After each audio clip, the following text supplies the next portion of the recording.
Благодарение на неговата саможртва и саможртвата на останатите македонски херои и бранители, Лешок живее и Македонија живее. Овие зборови се истакнаа денес во Лешок на одбележувањето 20 годишнина од загинувањето на бранителот Ѓоко Лазаревски, кој животот го загуби бранејќи ја татковината во војниот конфликт во 2001 година. Пред неговото спомен обележје во Лешок се положи свежо цвеќе и се одржа помен парастоц за негов вечен спомен.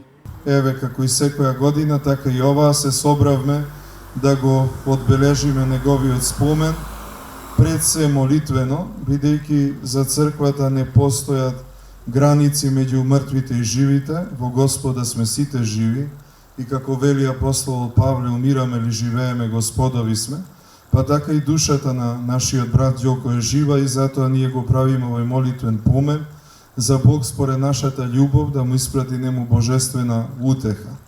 Имено Ѓоко, бранејќи го своето семејство, својата бремена сопруга, својата земја, своето Лешок и учествувајќи во евакуација на жителите на Лешок, го положи својот живот. А нашиот Господ Исус Христос вели: нема поголема љубов од ова некој да го положи животот свој за ближниот свој и за татковината своја.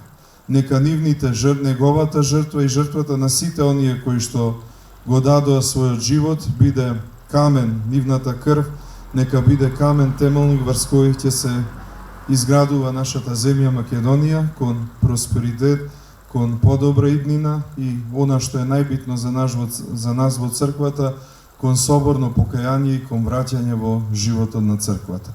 Бог да го прости, да му е вечен споменот. Амин.